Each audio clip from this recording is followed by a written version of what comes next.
radiation system. I'm glad it sounds like a lot of people recognize that R had to stand for radiation. And the S had to stand for syndrome. Right? So that's I good said critical American thinking. radiation system. Right? So, so What did you good say? critical thinking, right? R is radiation.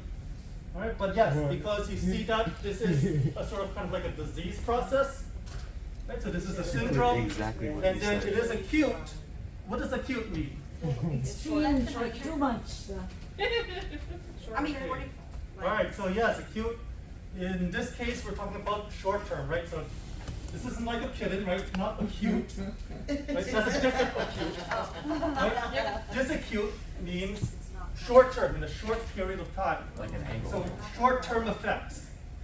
Okay, so for example, in medicine, right? If you have acute pain, you have pain that came on suddenly, right? It's short term, right? Versus the opposite, which is chronic, long term, right? So you could have acute pain or you could have chronic pain, right? Short term versus long term. Acute radiation syndrome, this happens quickly over a short period of time. Once this is over, you're either still alive or you're dead. Right? Very quick. Okay.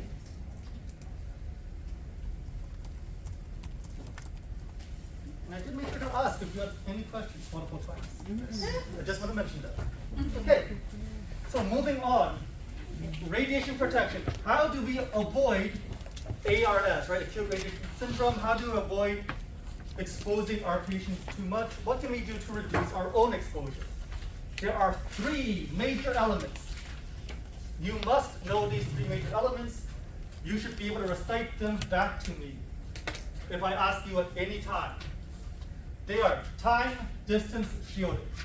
Time, distance, shielding, time, distance, shielding, time, distance, shielding. Right? There should be a prayer every night before you go to bed. You should say time, distance, shielding, right? 5 times. Amen. In Jesus' name. Okay? Radiation protection is all about time, distance, shielding. Time. The less time the X-rays are active, the less dose there will be. Okay? Seems obvious, seems common sense, right? The less time you're exposed to X-rays, the less exposure, the less dose you will have. Distance. The farther away you are from the source of the X-rays, the lower the dose will be. Right? So if my X-ray tube is right here, right? Just imagine this cup is the X-ray tube. I'm going to get a much higher dose if I'm right next to this compared to if I was farther away. Distance plays a big role in the number of X-rays you are exposed to. And finally, shielding. You've seen this in lab. Make sure you shield when appropriate. And use lead shielding whenever you can. Time, distance, shielding. Right? That's the holy trinity of radiation protection. You just remember it as Tom did squats. Tom did squats. Right. That works. Now, distance is probably one of the best ways to reduce radiation exposure. Right? You may notice that if you look at the lab room, the console where you shoot your X-rays from is kind of far from where your tube is located. It's also behind a giant wall. Right? But you're putting distance in between yourself and the tube. How much does that intensity of X-ray radiation decrease? To describe this, we have something called the inverse square law. You will need to know this. This is very important. You will be using this formula for the next 2 years. You will see the inverse square law this semester, next semester, in the spring semester, and then in Mr. Donohue's review classes. Inverse square law is going to be everywhere. What is the inverse square law? Basically, the inverse square law says that if I am a certain distance away from my X-ray source, let's say I'm 10 feet away, I'm going to get a certain amount of radiation. If I then change my distance by a factor of 2, so let's say I double my distance, right? 2 times the distance. Let's say I'm now 20 feet away from the X-ray source. My X-ray exposure is not going to be half. My X-ray exposure is actually going to be 1/4 the original amount. So I increased my distance by 2, but my exposure went down by a factor of 4. Right? I'm down to 1/4 the exposure. So small changes in distance have big changes in exposure, in the intensity of the X-ray beam. Okay. So where did this 4 come from? You take your change in the distance and you square it, right? So 2 squared is 4, right? So I increase my distance by 2, I decrease my distance by 2 squared, which is 4. That's where it comes from. So if I tripled my distance, if I'm 3 times away, if I'm 30 feet away from the X-ray source now, how much will my exposure go down by? Well, what is 3 squared? 3 squared is 9, so 3 squared is 9, so I'm going to have 1/9 my original exposure. Okay? So that is the inverse square law. If you want to do it for any distances, any intensities, here is the formula. New intensity over old intensity equals old distance squared divided by new distance squared. Square law because you have those squares.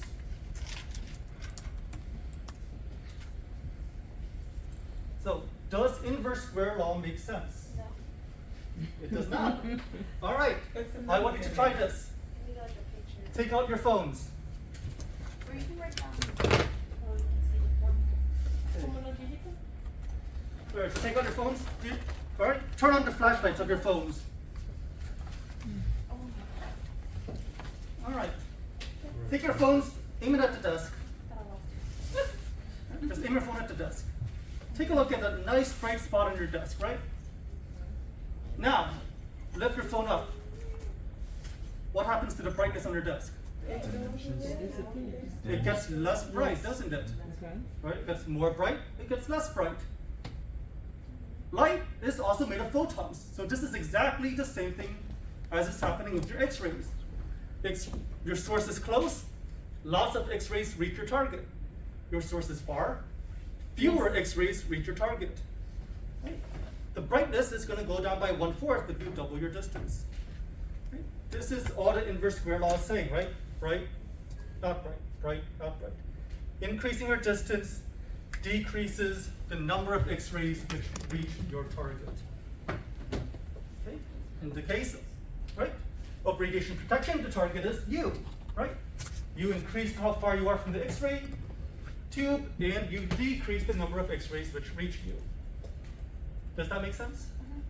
so if you increase the distance, decrease the distance. So, Decrease the intensity. correct. Increase the distance, decrease the intensity. Right? But of course, remember the opposite is also true.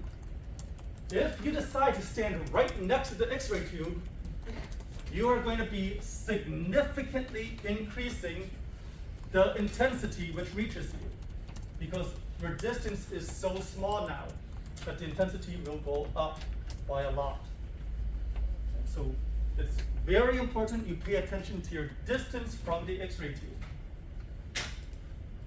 Yes? So then if you increase the distance, wouldn't it create more scattering? So increasing the distance does not create more Because scattering. if you go close, it's like it's gonna go to that person. So, if you think about it, right, scatter happens when an X-ray interacts with the body. Okay? Depending on your energy, you have a certain chance of scatter to happen. So, for example, at around 35 keV, And remember, we talked about KeV as a type of way to measure the energy of your X-rays, right? Around 35 keV, about half your interactions in the patient's body will be scattered. Okay? So if you increase the distance, all that changes is you have fewer X-rays reaching the patient. But once they do reach the patient, half of those will still scatter. Right? 50% will scatter. So increasing the distance will not affect the rate of scatter production. But increasing the distance will reduce the number of scatter photons overall, because the number of photons reaching the patient has decreased overall. Does that make sense? So, for example, a picture, sure, let's do a picture. All right. So, let's say that over here we have our X-ray tube, right? Yep. All right, and then over here we have our patient. Okay. So, oops.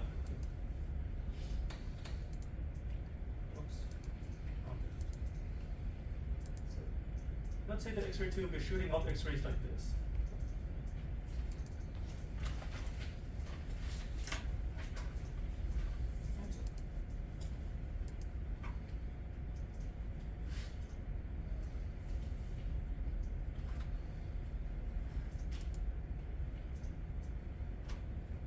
All right. Okay. Very good. Okay with this? Mm-hmm. All right. So X-rays, right?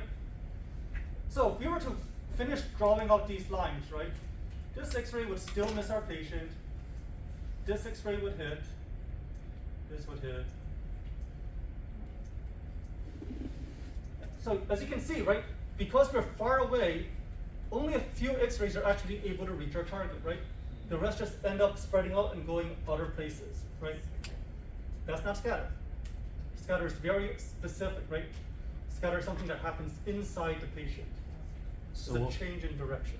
what would the term for what Monty was describing be called then?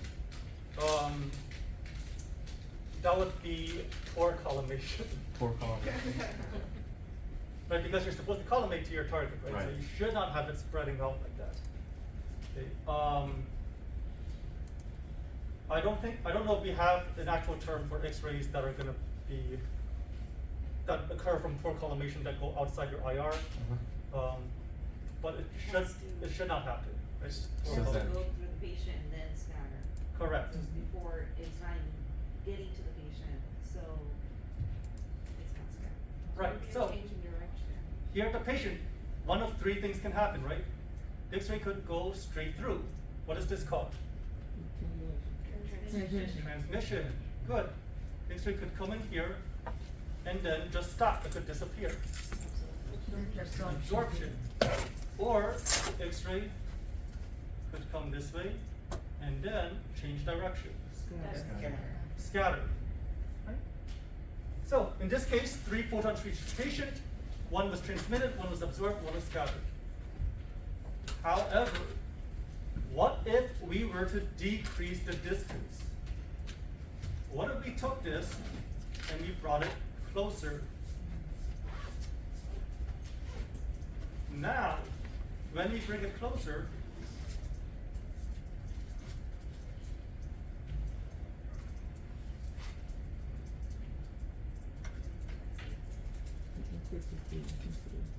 all right. Right, so more X-rays are going to reach this now, right? The closer I bring this, the more X-rays will reach it. So this is, right, if I bring it nice and close.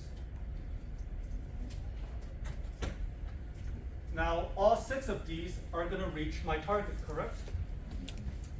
Now, of course, out of these 6, I might have, I'll still have some transmission. Right? I'm still going to have some absorption here, right? And then I'm going to have some scatter.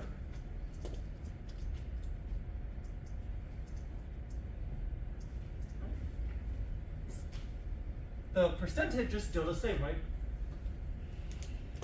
2 of these transmitted, 2 of these got absorbed, 2 of these got scattered. So, decreasing distance increases the number of X-rays which reach our target. The more X-rays are reaching our target, the more interactions we will have overall, just because there's more photons there. So this is inverse square law.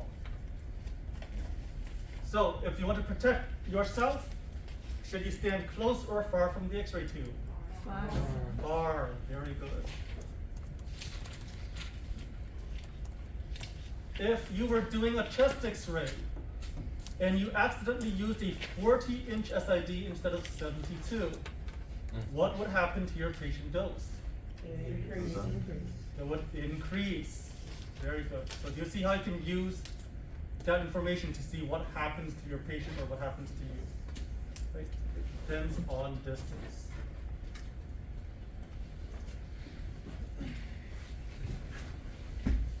All right, what about pregnant workers? So pregnant students or pregnant employees. Okay. Pregnant workers are covered under NRC regulations. Remember, what was the NRC? Neonatal. National. Enforces it. Good. NRC is the enforcement division. They take information. So they take the recommendations and they create regulations and enforce those regulations.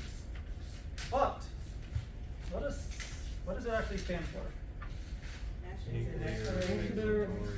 Nuclear. Nuclear Non-nuclear. Regulatory Committee. Great, What is NRC, it? Nuclear Regulatory Committee. Okay, Yeah, now, pregnancy is a voluntary declaration. You may choose or you may choose not to declare your pregnancy in order to gain this additional monitoring. Although I do recommend that you do declare pregnancy. When you declare pregnancy, you will be given a second dosimeter. So as you may see, I am currently wearing one dosimeter right now. I'm wearing this at about my neck level, okay, near my thyroid. However, if you are pregnant, you will get a second one of these. It will go here, down by the waist. This is a fetal dosimeter. It is meant to measure the radiation dose or estimate the radiation dose received by the baby inside the womb. Clinical sites may not bar students of childbearing age from participating in clinic. And so just because a student is between the ages of 15 to 55, right, because that childbearing age does not disqualify them from clinic, right? We have regulations in place to help ensure safety, to ensure proper monitoring and proper safety.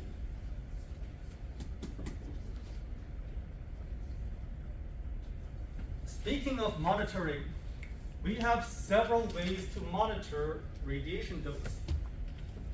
The most common type for workers is the OSL dosimeter, optically stimulated luminescence dosimeter. It's the one that I have right here.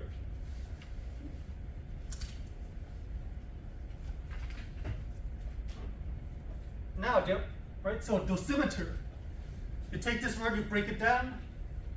What does meter mean? Is it the measurement of distance or an equipment to measure? Yes, equipment to measure, right? Like thermometer, right? Measures temperature. Dosimeter, this is something that measures your dose. Everything else, optically stimulated luminescence, that just tells us how it does it. Do you need to know the how? Yes. Well, not really. Yes, eventually you will. Yeah. Fifth semester, you're going to learn exactly how it works. Right now, main thing is just you memorize the name and know that this is the one that I have here, right? This is the one that you would normally wear as a worker. Now, you also do have the less common thermoluminescent dosimeter, the TLD. OSL, slightly more sensitive, right? Measures as low as 0.01 millisieverts. Okay, we have the pocket dosimeter. Unlike these other two dosimeters, the pocket dosimeter provides an immediate reading. What does that mean? This thing I have here, I send out to a company once every 3 months. They take this and they read it, and then they send me a dose report. However, if tomorrow I walked into the X-ray department and I got a ton of radiation, this would not tell me right away. This would need to wait until I mail it off to that company. Okay, so this cannot give me an immediate reading. Right? I don't have a machine where I can just plug this in and it tells me how much dose there is or how much it changed.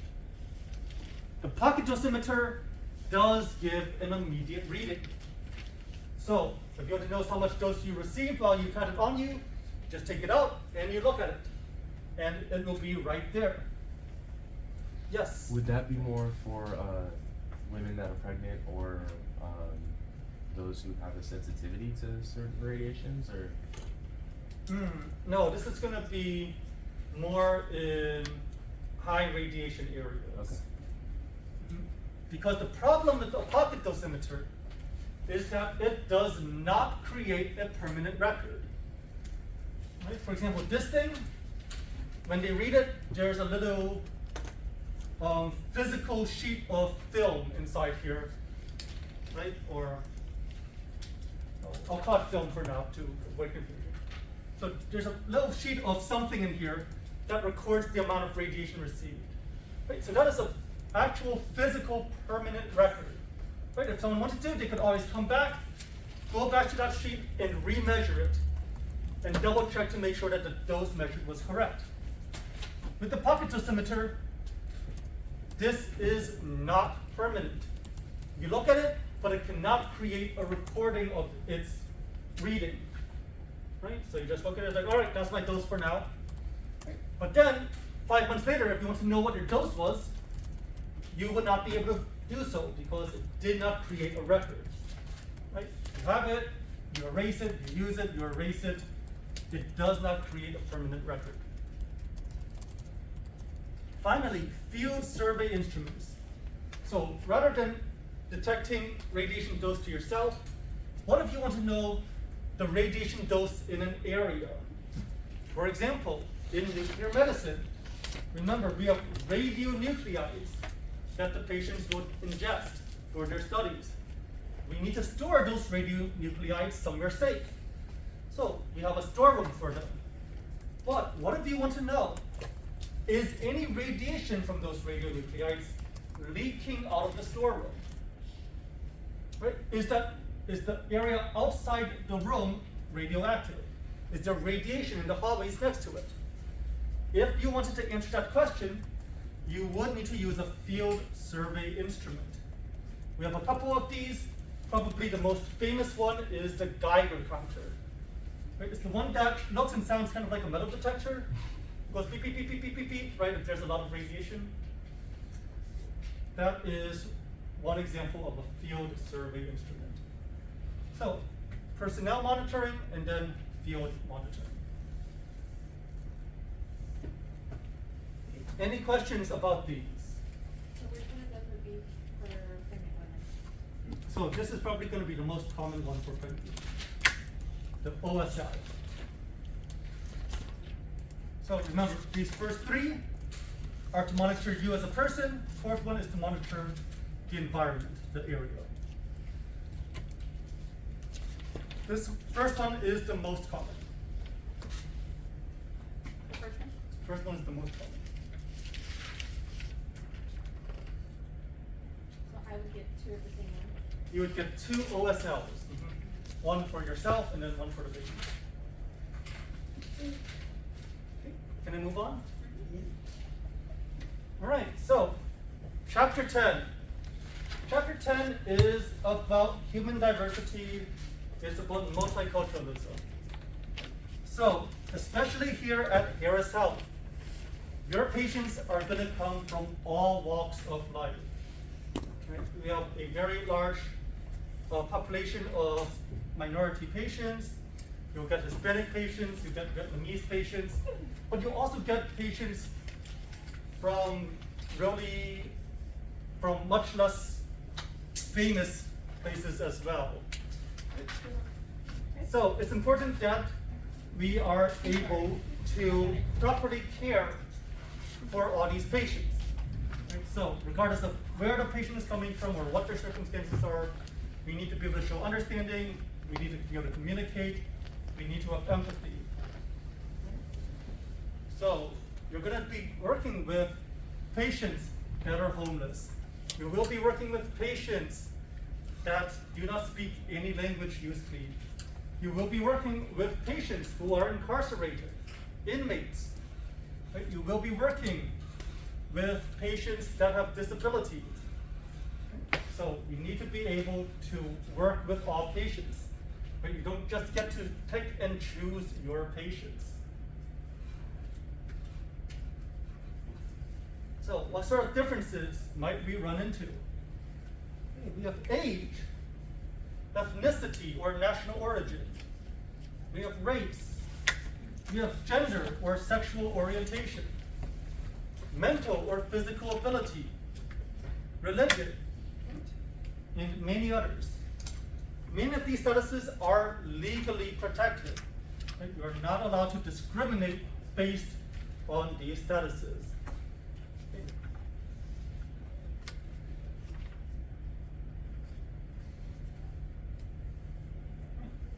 If we look at age, we can kind of divide the different age groups into these concepts of generations. So over here, 46 to 64, 1946 to 1964, that was the baby boomer generation. So right now, the baby boomers are getting much older, right? So you will see them more often in the healthcare system. Over here, we have 1965 to 1980, Generation X. Over here, 1981 to 96, that's Generation Y, millennials. Okay, I'm part of that generation. Right? I'm a millennial. Over here, 1997 to 2012, we have Generation Z. Right? And then 2013 to the present, right now, they currently call that Generation Alpha because they ran out of letters. Probably wasn't a good idea to start at X. Yeah. Right, so, Generation TT. depending TikTok. on which generation somebody falls into, you might need to approach them or communicate with them somewhat differently. You might want to change your approach. You might want to change how you try and get them to do what you need them to do.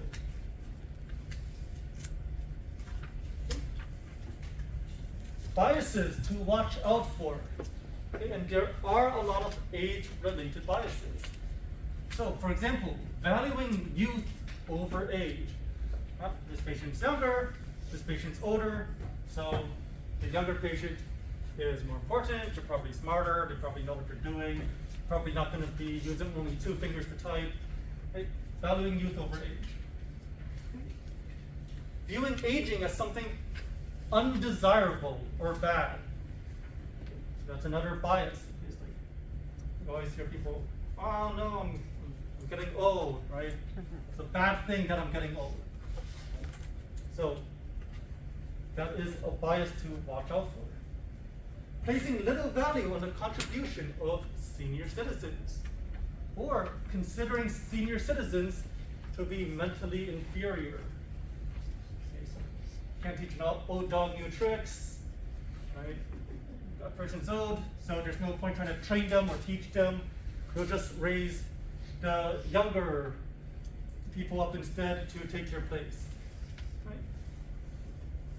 Regarded as burdens on society. older people do need more help, right? We do need to take care of the elderly population more, right?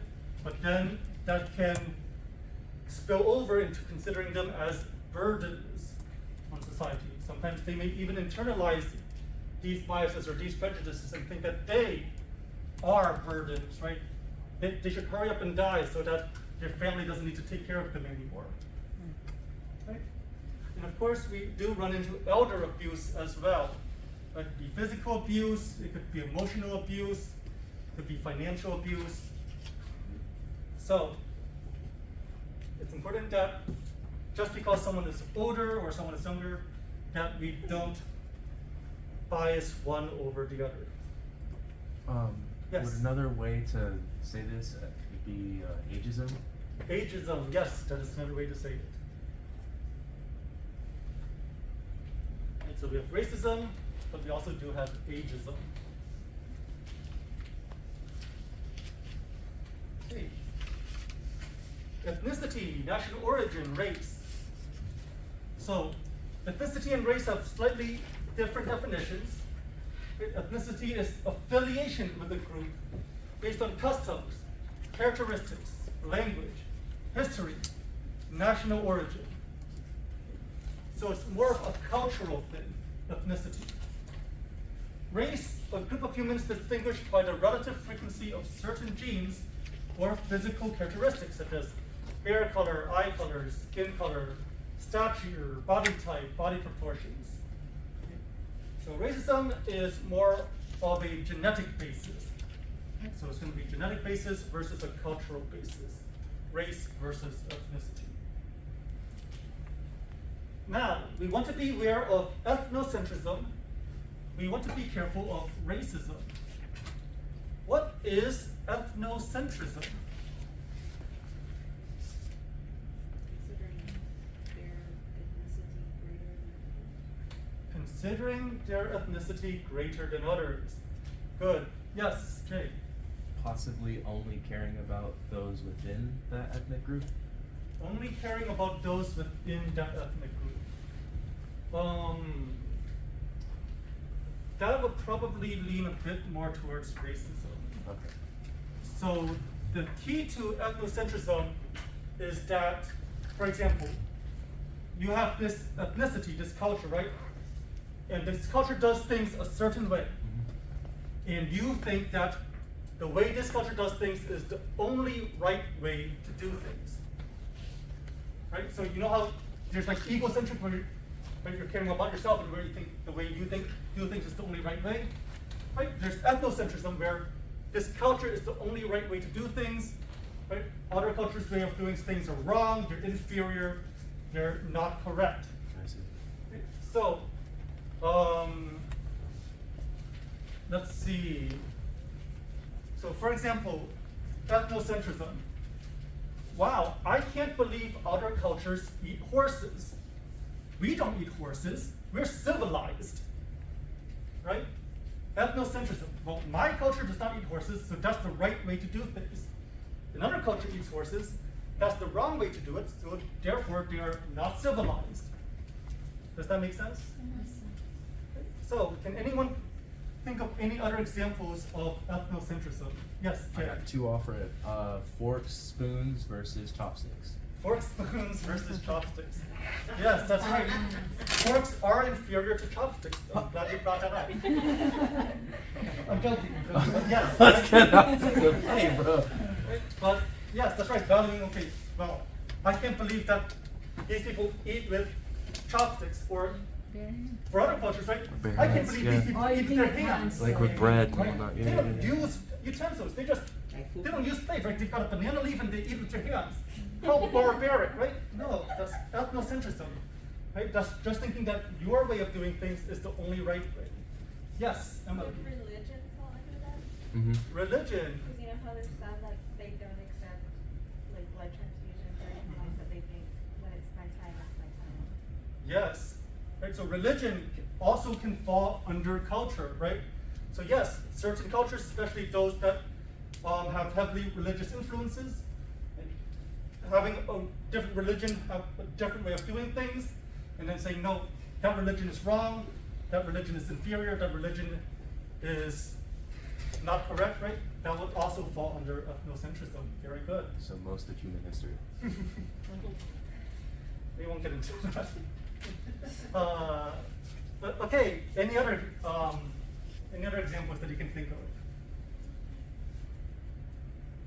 The way you dress also could come into. Great, the way you dress, right? Because depending. Some people think their way is the right way to dress, while Correct. others is not correct.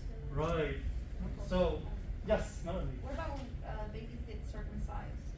Okay, yes, circumcision, whether or not you get circumcision. Right? Some people may look at that as positive, some people may look at that as a negative, and if they believe that their side is the only correct opinion, right? That could be ethnocentrism. Eye contact. Eye contact, great. Body language, right? The way that you interact with people may be different between cultures. And saying that there's only one proper way to do things, it would also be ethnocentrism. So ethnocentrism is kind of like, it's a lack of respect for Other countries. other cultures, right? The way other people do things. It's thinking that there's only one way, and it's my culture's way. So, as opposed to racism, right? So racism is just discrimination against others based on their race, skin color, eye color, hair color, things like that. Right? So it's no longer about culture, right? But it's just about race. It's about those physical characteristics. Like you said, genetics, right, sir? What is that? Like you said, genetics. Genetics. Yes. Genetics. Very good. Genetics. So are we okay with ethnocentrism versus racism? All right, great.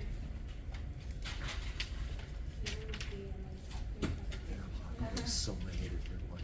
So when we do have people from cultures that are different from the mainstream, oftentimes those cultures are forced between two choices. There's either assimilation or biculturalism. Assimilation is the promotion of removal of the original culture to merge into the mainstream. Right? So we give up a lot of the stuff from the original culture, you take up a lot of the stuff from the new culture, and you try to merge into the new culture, assimilation. Okay? And then there's biculturalism, which is keeping both cultures and trying to bounce back and forth between them, navigating between them. So okay, so I've got my culture here, I've got my new culture here, right? And we try and move back and forth, right?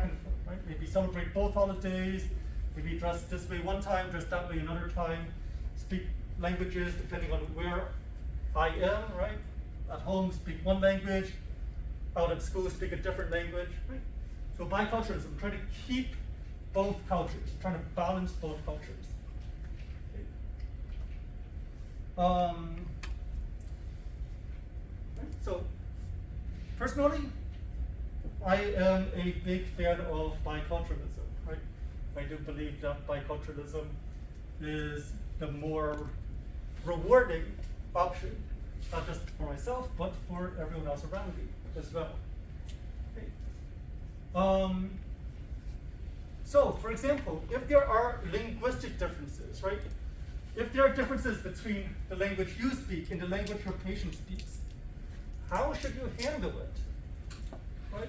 Depending on your mindset. If you're of the mindset that the other cultures need to assimilate into your own culture, you may end up saying things like, well, that patient should just learn to speak English. Why can't they just learn to speak English? They've been living here for 5 years, they should know English by now. Right? Biculturalism, usually it's going to be more along the lines of respect. So you're going to be looking at it and it's like, all right, I'm going to try and approach the patient on their own grounds. Okay? So I'll try and find an interpreter, or I'll try and find someone else that can speak the patient's language so that we can get things done. Okay? So, assimilation versus biculturalism. Okay? Assimilation is sort of more the old mindset. If you look back at history, right, it's like, right, we have the Native Americans, The first peoples, we're gonna assimilate them into Western culture. Right? But nowadays, we're more biculturalism. We're more encouraging people to keep both aspects, both their own culture and join into the new culture, right? Have both aspects that way. Yes. Hey, Mr. Phung, I just want to add on to it just really quick. On assimilation, I remember reading something about, there was a study like on Jewish people to when they kind of came here. They also say sometimes the assimilation just happens over time. They say about 3 to 4 generations in, it's just, you know, hey, if you're in the US, then, you know, you lose a lot of that. Yes, that's true. Right? So, assimilation does tend to happen over time because it takes a lot of effort to maintain biculturalism. Right? For example, myself, I am no longer able to speak my parents' native languages at a fluent level. Right? If I have children, those children are probably going to be even worse than I am. And eventually down the line, we'll probably have like little Phungs running around that don't want to speak Chinese at all, right? Right? So that's part of assimilation, right? So losing that original language. If, as far as culture goes, right? My parents have all these stories and they have all these proverbs from their original countries. Right? They were able to pass some down to me. I'll probably be able to pass some down, but eventually some of that will end up getting lost as well. So yes, assimilation is natural. It will happen over time. Right? Biculturalism takes a lot of effort to maintain. It takes a lot of effort to balance both cultures and maintain both cultures. So do you lean one way more than the other? So I do try and maintain biculturalism, but I understand assimilation is eventually going to happen, most likely. Well, like, you know, when we like a third generation person born here that don't know Spanish. No, you know, Right. I don't know Spanish. More if you Also marry. depends on your partner, right? Yeah, more if you marry out of Correct. culture, so then. That's right. So Yeah. that's right. There are a lot of factors that can affect this as well. So it's not purely black and white, right? Don't ever look at this stuff as black and white. You have funds. All right, moving on. Gender and sexual orientation. Okay, so we have gender stereotypes. For example, have you heard of the glass ceiling? Yeah. Right? So it's you have women or you have females, and no matter how hard they work, even if they outperform males, right? Eventually, some of them reach this point where they can't progress any further, even though their male counterparts can. Right? So that is the idea of the glass ceiling. Right? Gender role stereotyping. Right? Women stay at home, take care of the kids. Men go out to work. So it's important to keep in mind that this does not have to be the way it is. Right? If you do have patients that are different from that, don't just automatically make assumptions. Right? So if, for example, you've got a male patient that shows up in the clinic during the weekday, it's not like, oh, okay, did you have to take off from work to come here? It might be a stay-at-home dad, right? You don't know. So try not to stereotype people into gender roles. Right? Try and keep that open mind. Right? Same thing for sexual orientation. Heterosexuality, homosexuality, bisexuality. We get patients from all walks of life. I've encountered all 3 categories of patients. Just try to treat all patients in the exact same manner. Right? You don't really need to change things up too much as long, right? Just treat your patients the same. Don't bias yourself one way or the other. Okay. For example, I used to know someone that I worked with who was an avid fan of preaching, except they would end up preaching to the patients. right? And pushing their own worldviews on the patients, right? Kind of like have no centrism in a way. So, right, that was inappropriate and made patients feel uncomfortable. We want to avoid doing things like that. Yes, Jay. What are the like disciplinary actions or like counseling things for that sort of technologist? So usually it would be either the patient lodging a complaint to the department. Manager would put the technologist aside over, discuss the hair assault policies, just state that you're not allowed to do this. And then you got a certain number of discussions before they become write-ups. Right. You got a certain number of write-ups before termination. Okay. So it follows the. I'm sorry. So yeah, basically there is kind of a framework as to how these disciplinary actions are handled. And you'll, wherever you get hired, right, you just take a look at the handbook, you look at the code of conduct, and it will lay all of that out. Cool. Yes, Shakeen. So I didn't understand what glass ceiling means. Glass ceiling. So it's saying, it's kind of like this artificial barrier to progression. Right? For example, you would think that if somebody could do a job, right, then it wouldn't matter what they were like who they were, what their race is or their gender is. As long as someone could do a job to a certain degree, they should be able to progress, right? But in reality, it turns out whether through conscious or unconscious biases, there is it's skewed. It's not actually reality. Certain groups are able to progress easier, certain groups have a much harder time progressing. Right? And that is the glass ceiling. Right? Yes? Usually when that happens, you can always sue, right? Usually. In America, the legal option is always available. Whether or not it is going to be successful is another story, but yes, you could sue, and as long as You have proof. you have sufficient proof, And the people in the court aren't the people in the city. then you should get a favorable outcome. But I think that's what happened in Texas Williams University.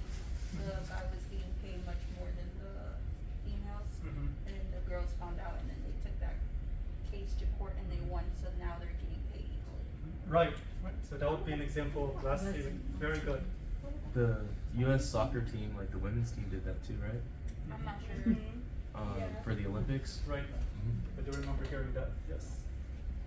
So that's why whenever you're signing the handbook, it states that you're not supposed to be talking about your pay because of that, I guess. You can get the No, trouble. that's, It's like any company in general, right? but that, no, that's not true. So that's like, they cannot tell you not to talk about your pay. So, You can talk about mental and physical ability. Yeah. Right? Not everyone will have the same mental and physical Oh, Sam, ability. preach on that. Like, it's, Around 10% of the world's population has some form of disability. Institutions should make reasonable accommodations for those with disabilities, and those with disabilities still have the same fundamental rights as everyone else. And this is very important, especially for X-ray, because you will get a patient with a disability. They will be a difficult patient because they are going to require you to do some critical thinking to work around their disability to get the image. It is important that you do not just go and say, well, this person has a disability, I'm just going to get whatever I can get, and the doctor will deal with the images, and that's their problem after that, right? You're not allowed to just produce suboptimal images because the patient has a disability, right? You're not allowed to reduce the quality of your work just because the patient has a disability, right? You can't use that as an excuse. You need to treat people with disabilities the same way, right? You need to try and create the same quality images for them as you would for other patients. So, those disabilities still have the same rights as everyone else. You need to be able to give them the same care as everyone else. So just because a patient has a mental disability and you're not following your instructions as well, does not mean you can just phone it home and produce lousy images. You should try doing whatever you can to get those nice optimal images still.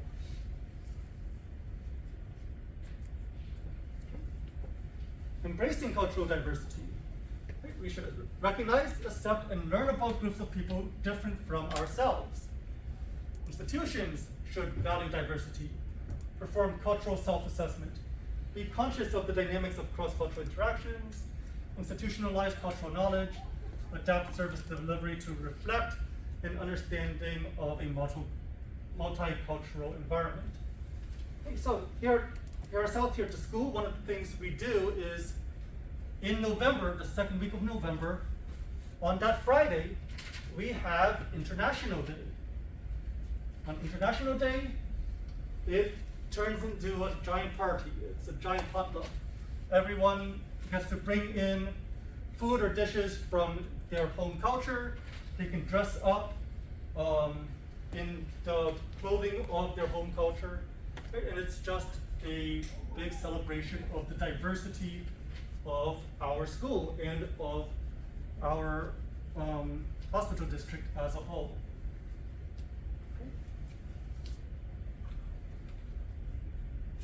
And that is the end of the presentation. Was there anything specific about the genders, like specifically? I know you said like with regards to the gender on the PowerPoint, it said stereotypes, classing, and roles. But were there like pronouns or anything that we should specifically write about, or So yes, pronouns. like how to address the situations? Right. So I believe that you did kind of discuss this in patient care as well, right? Do try and avoid using gendered pronouns if possible. Right? That way you won't run into a situation where you say Mr. and it ends up being a female. Right? And this is actually a pretty easy, it can be a pretty easy mistake to make. It doesn't even need to be anything too confusing. Sometimes your brain just short circuits and it says one thing when you meant the other. Yeah. Right? Like, for example, whenever I answered the phone at the hospital, there was like a 5% chance that when I picked up and like, hello, good morning, this is Ben Top X-ray, how may I help you? They'd be like, well, yes, ma'am, I'm looking to schedule an appointment. I'm like, hold on, wait a second. Ma'am. Right. Maybe I just had a soft voice when answering the phone. Maybe it's early in the morning and I was still waking up, but the idea is that if you try and avoid using gendered pronouns, you won't run into that situation. So the most neutral thing to be or do would be either they, them, or their name. Yes. Yes. So name is a great one because name also makes it seem more personal. Yes. Excuse me, it's ma'am. All right. Any other questions? Hey, we still have 10 minutes. What else should we do with this 10 minutes? Guess the position. Let's debate Yes. that picture. Oh, debate that picture. No, this isn't Radford.